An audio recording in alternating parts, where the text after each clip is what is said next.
षोडश कारण भावना जो भाई चित्तार, कर तीन पद की वंदना, कहूँ कथा सुखकार।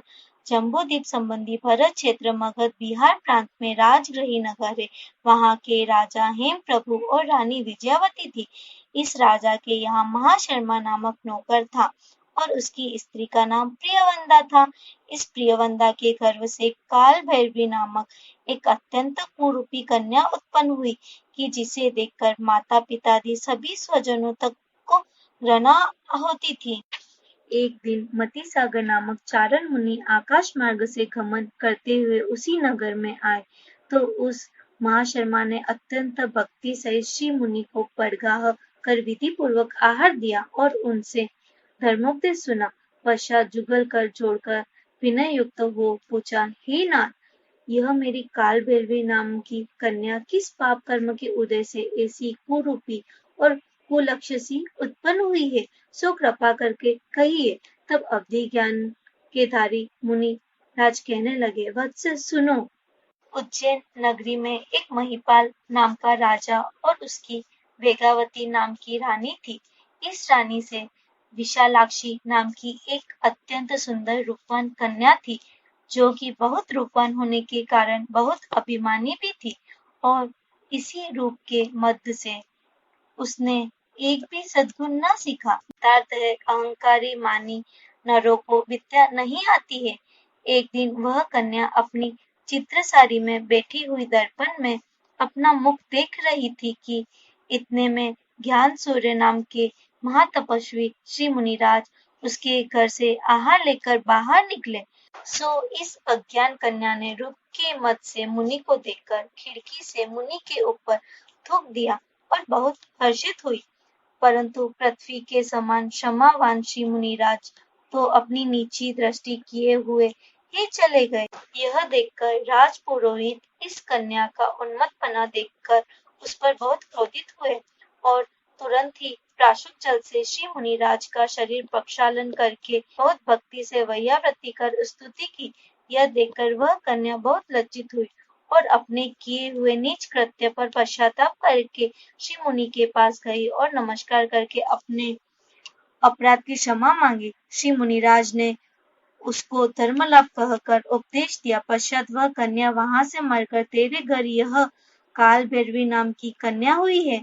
इसने जो पूर्व जन्म में मुनि की निंदा व उपसर्ग करके जो घोर पाप किया है, उसी के फल से यह ऐसी कुरूपा हुई है, क्योंकि पूर्व संचित कर्मों का फल भोगे बिना छुटकारा नहीं होता है।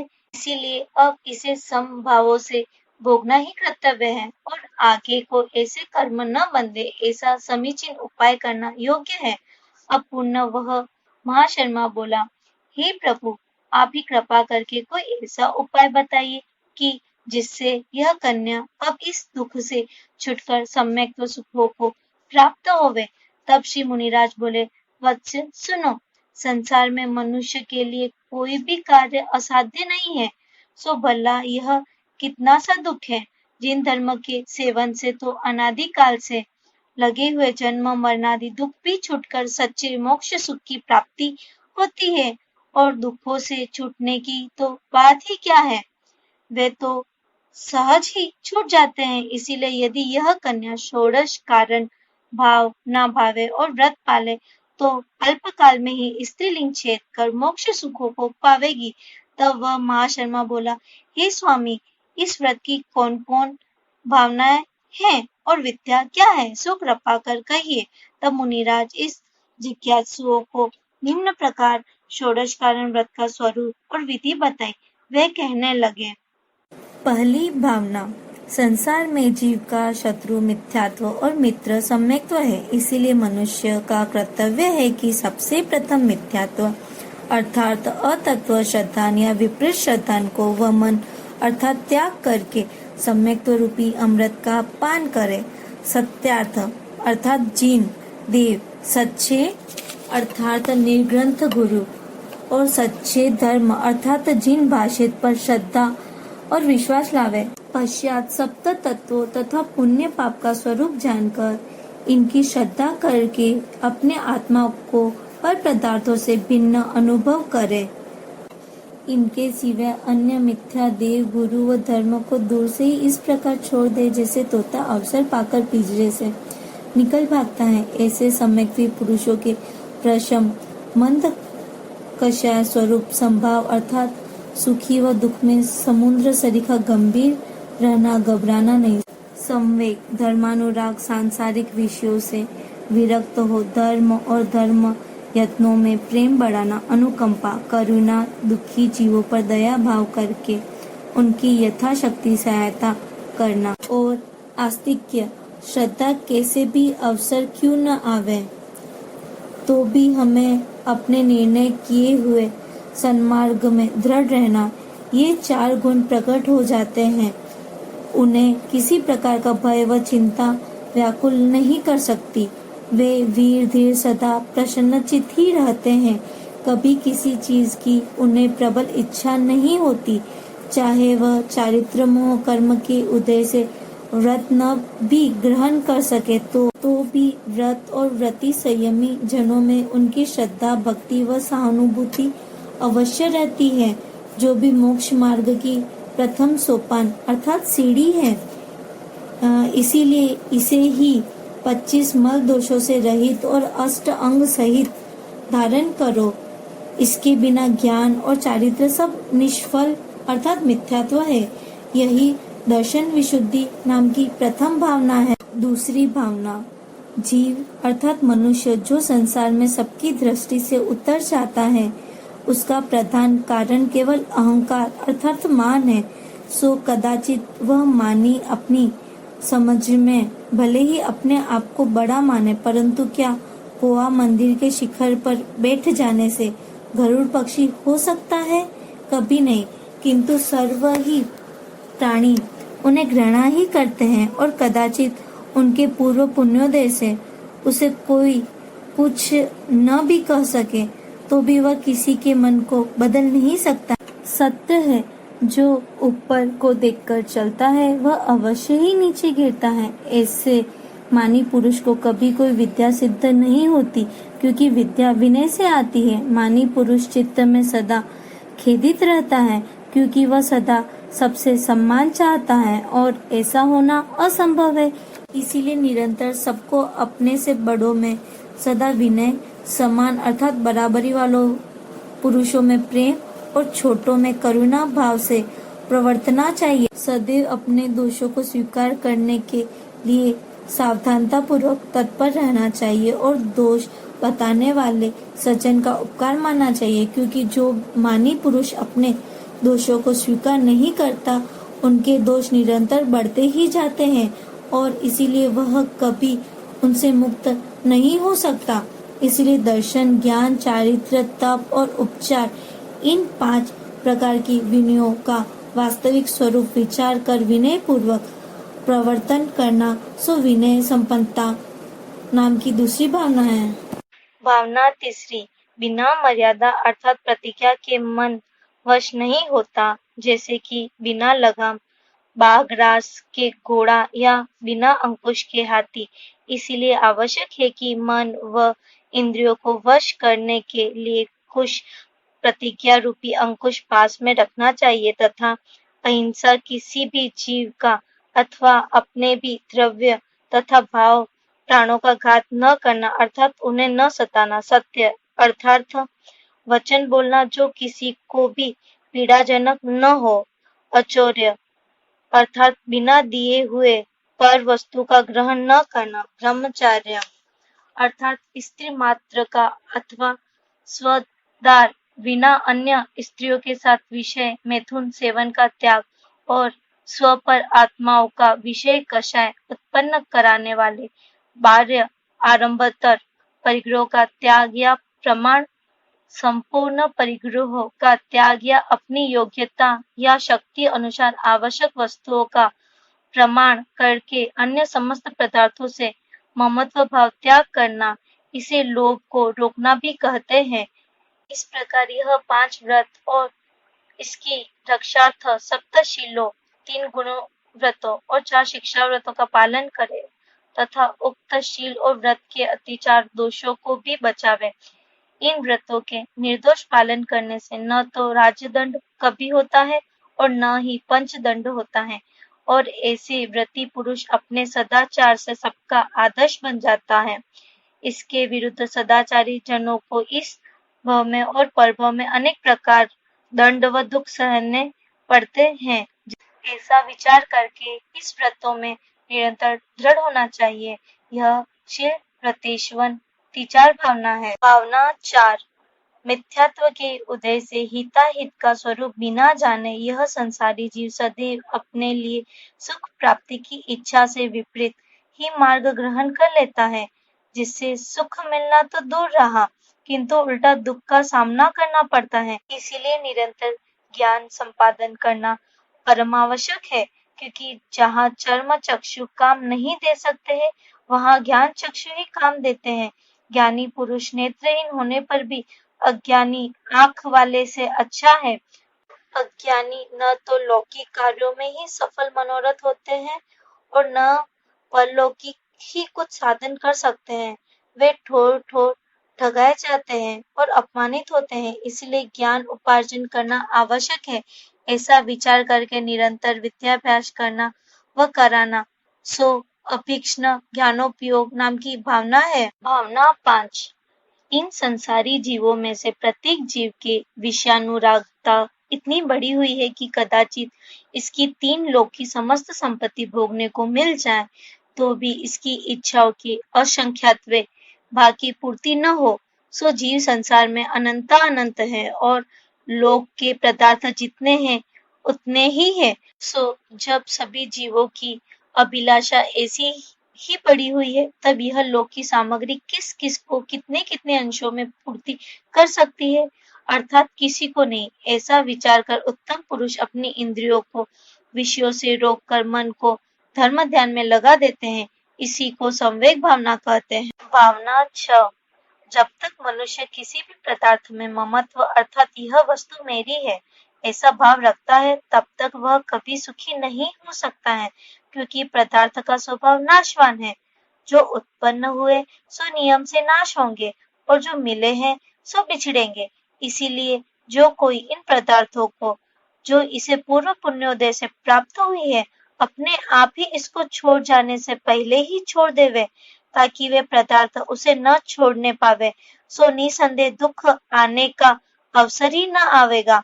ऐसा विचार करके जो आहार, औषध, शास्त्र अर्थात विद्या और अभय इन 4 प्रकार के दानों को मुनि, कारिका, श्रावक, श्राविका 4 संघों में भक्ति से तथा दीन दुखी नर पशुओं का करुणा भावों से देता है तथा अन्य यथावश्यक कार्यों, धर्म प्रभावना व परोपकार में द्रव्य खर्च करता है, उसे ही दान या शक्तिस्थ त्याग नाम की भावना कहते हैं। भावना 7, यह जीव स्वस्वरूप भूला हुआ इस घृणित देह में ममत्व करके इसके पोषणार्थ नाना प्रकार के पाप करता है, तो भी यह शरीर स्थिर नहीं रहता, दिनों दिन सेवा और संभाल करते करते क्षीण हो जाता है और एक दिन आयु की स्थिति पूर्ण होते ही छोड़ देता है।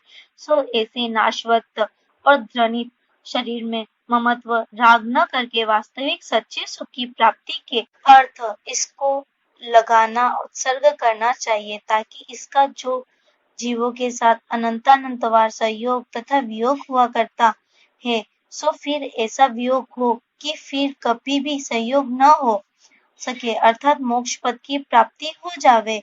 इसमें यही सार है, क्योंकि स्वर्ग, नरक या पशु पर्याय में तो सम्यक्त्व और उत्तम तपशरण पूर्ण हो ही नहीं सकता। इसीलिए यही मनुष्य जन्म में श्रेष्ठ अवसर प्राप्त हुआ है।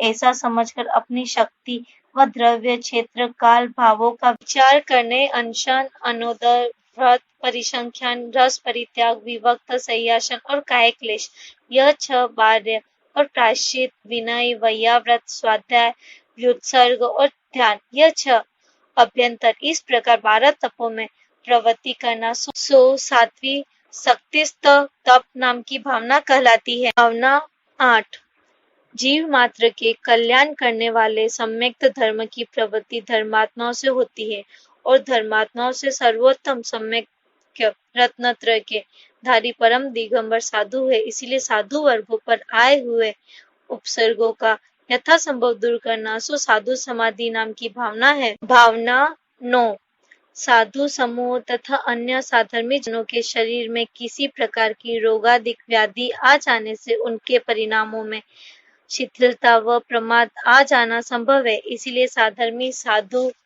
व गृहस्थ जनों की भक्ति भाव से उनको दर्शन तथा चारित्र में स्थिर रखने तथा दीन दुखी जीवों को धर्म मार्ग में लगाकर उनके दुख दूर करने के लिए उनकी सेवा तथा उपचार करने को वैयावृत्यकरण भावना कहते हैं। भावना 10 अरहंत भगवान के द्वारा ही मोक्ष मार्ग का उपदेश मिलता है, क्योंकि वे प्रभु केवल कहते ही नहीं है किंतु स्वयं मोक्ष के सन्निकट पहुंच गए हैं। इसीलिए उनके गुणों में अनुराग करना, उनकी भक्ति पूर्वक पूजन स्तवन और ध्यान करना सो अरहंत भक्ति भावना है। भावना 11 बिना गुरु के सच्चे ज्ञान की प्राप्ति नहीं होती। इसीलिए सच्चे निरपेक्ष और हितैषी उपदेशक समस्त संघ के नायक दीक्षा शिक्षादि देकर निर्दोष धर्म मार्ग पर चलने वाले आचार्य महाराज के गुणों की सराहना करना व उनमें अनुराग करना सो आचार्य भक्ति नाम भावना है। भावना 12 अल्पश्रुत अर्थात अपूर्ण आगम के जानने वाले पुरुष के द्वारा सच्चे उपदेश की प्राप्ति होना दुर्लभ है क्या?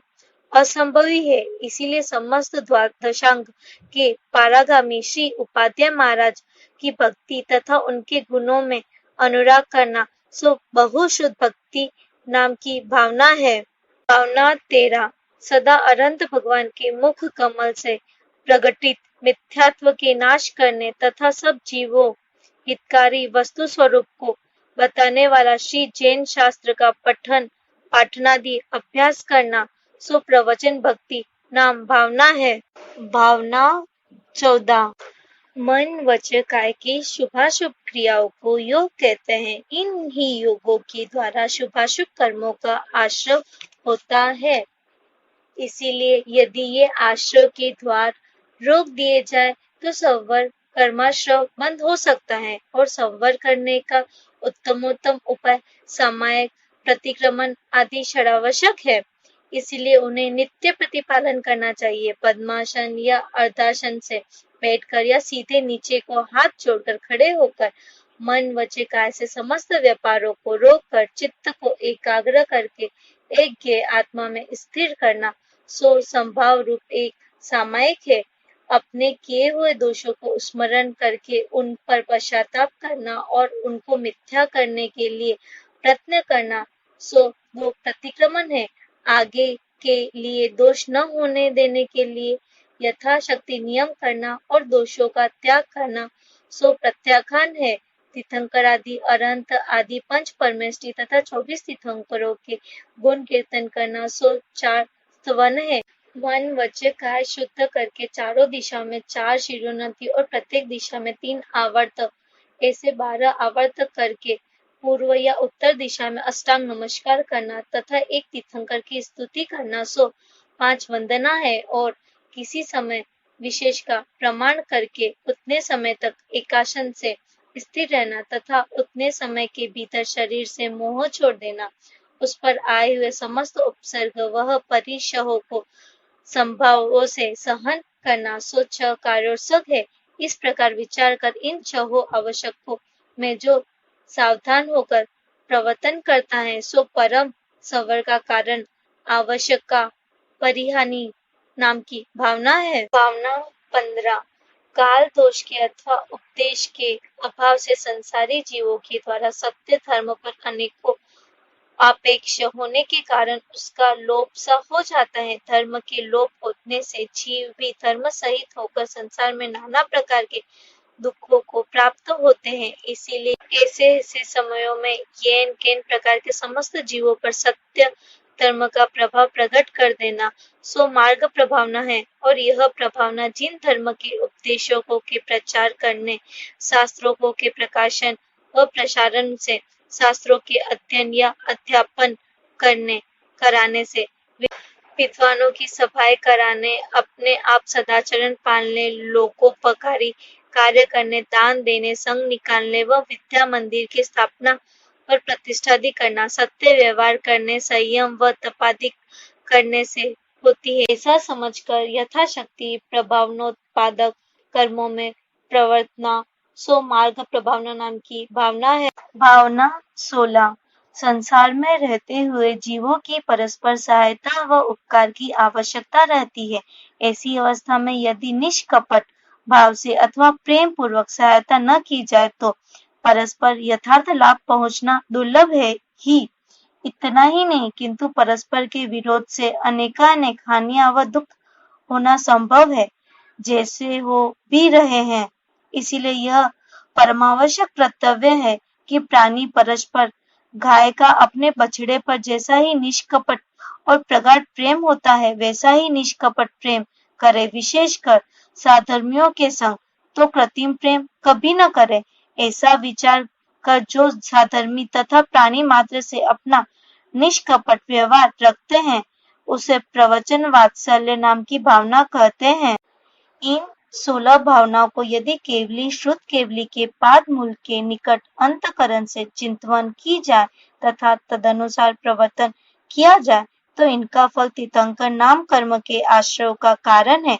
आचार्य महाराज इस प्रकार 16 भावनाओं का स्वरूप कहकर अब व्रत की विधि करते हैं।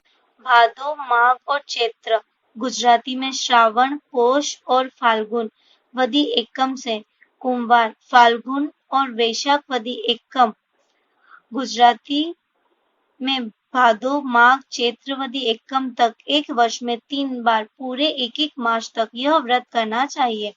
इन दिनों तेला, बेला आदि उपवास करे अथवा नीरस व एक आधा 2-3 रस त्याग कर उन्नोदर पूर्वक अतिथि या दीन दुखी नर या पशुओं को भोजनादि दान देकर एक भुक्त करे। अंजन मंजन वस्त्रालंकार विशेष धारण न करे। शील व्रत अर्थात ब्रह्मचर्य रखे। नित्य षोडश कारण भावना भाई और यंत्र बनाकर पूजा अभिषेक करे। त्रिकाल सामायिक करे और ओम ह्रीं दर्शन विशुद्धि विनय संपन्नता शील व्रतेश्वन विचार अभीक्ष्ण ज्ञानोपयोग संवेग शक्तिस्थ त्याग शक्तिस्थ तप साधु समाधि वैयाव्रत करण अनंत भक्ति आचार्य भक्ति उपाध्याय भक्ति प्रवचन भक्ति आवश्यक परिहाणी मार्ग प्रभावना प्रवचन वात्सल्यादि षोडश कारणेभ्यो नमः।